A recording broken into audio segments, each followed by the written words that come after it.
The Chinese chapter started, I think in 1913 as the Chinese Student Club. They just formed a bunch of the Chinese American students got together and formed this club. Chinese Students Club, called CSC, was basically made up of students they were American born. So in 1919, they were able to buy a house on 2600 Etna Street from General David Barrows, which is Barrows Hall, right? So he allowed them to buy a house. And at that time, Chinese weren't allowed to buy property. So in the early years, we ran it with the housing prices behind us. The Chinese boys and girls could not find housing in Berkeley. Nobody, opened their homes to them.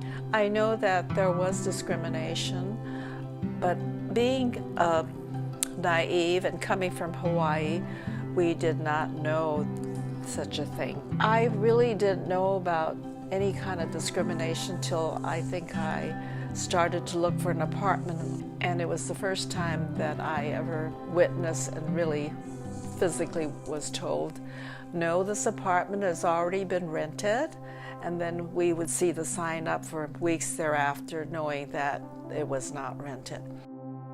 In 1933, that's when the Chinese chapter, I think, was founded.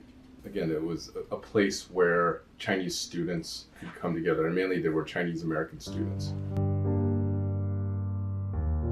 As a minority restricted by racism and quotas, Chinese American students could not find housing in Berkeley on their own.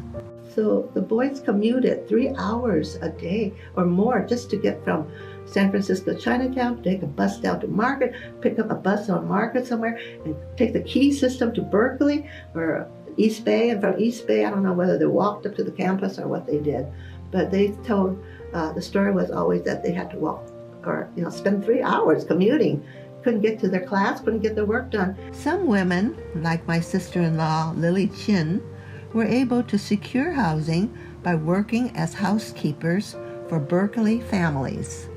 When the UC president himself, General David Barrows, learned about the long commutes and discrimination against Chinese students, he sold his own house to a group of Chinese men, and it was on 2600 Etna Street.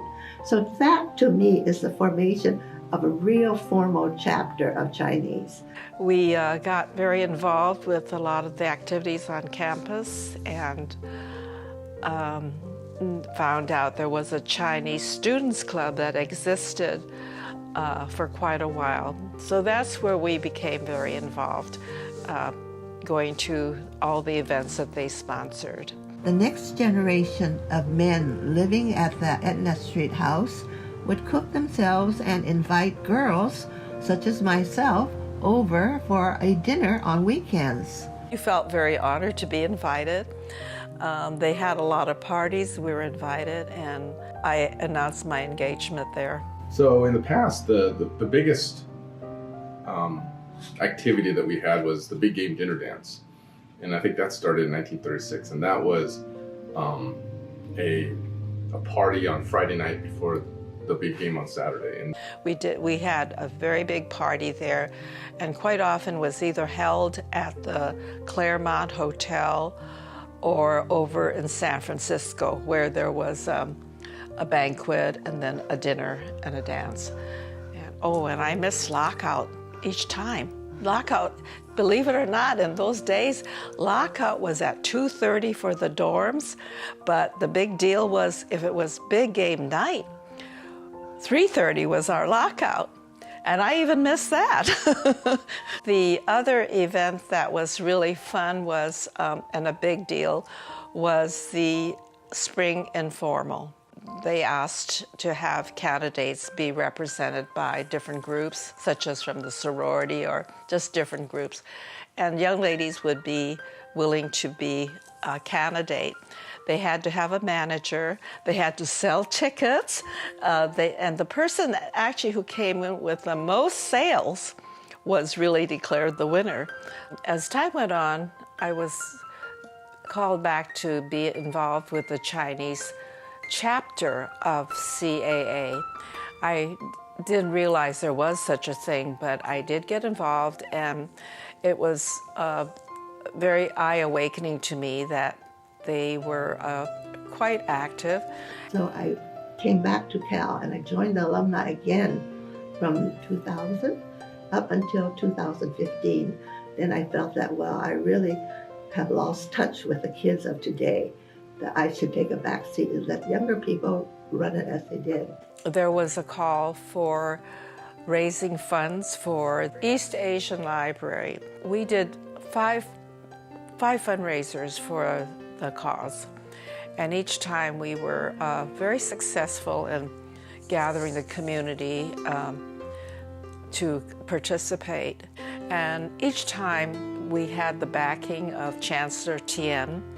The East Asian Library was a dream that we all had. In 1960s, which was the group after me, they had bigger dreams and they wanted to build this library, something more permanent. And I think in our own hearts, we always wanted our Asian library to let the rest of the world know how great the Chinese heritage is. That's it. That when we were young, we were taught to be humble. Don't look at anybody in the eye. You walk around with your head almost bowed to people. But now I think we should stand up straight. And I am truly proud of my Chinese heritage. I think that's the part I liked about Berkeley, where it was so diverse in its thinking, and it moved with the times more so than I think any other place in the world. Cal really had a truly democratic spirit about it that I don't think other schools can compete with Cal. I think the world is better because of the interchanges we have, and University of California certainly was a big promoter of it.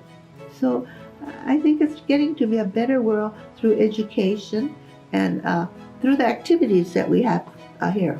Another big component of our organization is scholarship. So we have the most scholarships of any organization. We've also been Chapter of the Year, I think 7 times. Actually, because I am a very senior citizen, I've graduated to being on the foundation. They have a second part of this organization, which is the foundation.